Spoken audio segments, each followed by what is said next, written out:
سر صادق محمد خان عباسی پنجم سن 1907 سے لے کر 1966 تک ریاست بہاولپور کے نواب رہے۔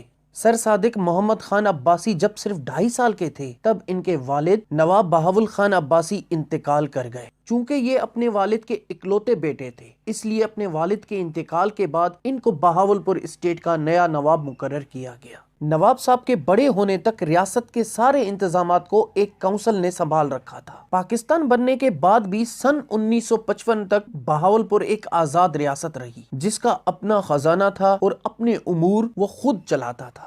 ایک دفعہ نواب صادق لندن میں موجود تھے۔ وہ بونڈ اسٹریٹ پر ایک عام آدمی کی طرح گھوم رہے تھے۔ ان دنوں رولز رائس گاڑیاں سب سے قیمتی گاڑیاں سمجھی جاتی تھیں۔ نواب صادق وہاں موجود رولز رائس گاڑیوں کے شو روم میں چلے گئے اور وہاں کے مینیجر سے رولز رائس کی گاڑیوں کی قیمتوں کے بارے میں پوچھنے لگے، لیکن وہاں کے مینیجر نے نواب صاحب کو عام شخص سمجھ کر نواب صاحب کی بے عزتی کر دی۔ ان کو لگا کہ نواب صاحب عام لوگوں کی طرح اس کا ٹائم ضائع کر رہے ہیں، لیکن اس کو پتا نہیں تھا کہ اس کے سامنے نواب بہاولپور کھڑے ہیں۔ نواب صاحب نے اس وقت تو کچھ نہیں کہا اور لندن میں موجود اپنے گھر واپس آ گئے، اور اگلے ہی روز نواب صاحب نے اپنے ملازموں کی فوج لے کر رولز رائس کے شو روم پر چلے گئے اور وہاں موجود 6 کی 6 رولز رائس گاڑیاں نواب صاحب نے خرید لیں اور پھر ان 6 گاڑیوں کو پاکستان بھیجنے کا حکم دیا۔ نواب صاحب کے پاکستان آنے کے بعد 6 کی 6 گاڑیاں نواب صاحب کو ڈیلیور ہو گئیں۔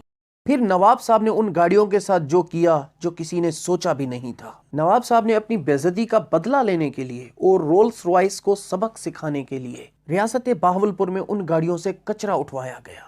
دنیا کی مہنگی ترین گاڑیاں بہاولپور میں کچرا اٹھانے کا کام کرنے لگیں۔ یہ خبر پوری دنیا میں آگ کی طرح پھیل گئی، جس کی وجہ سے ان کی اہمیت کم ہونے لگی اور رولز رائس کی ریپوٹیشن خطرے میں پڑ گئی۔ رولز رائس نے سارے معاملے کی تحقیق کروائی اور نواب صاحب سے ایک ٹیلی گرام کے ذریعے آفیشیل معافی بھی مانگی، لیکن واپس جواب نہ ملنے پر رولز رائس نے اپنے ایک ڈیلیگیشن کو بھیجا اور اس نے نواب صاحب سے معافی بھی مانگی اور بطور تحفہ کچھ رولز رائس گاڑیاں بھی دی۔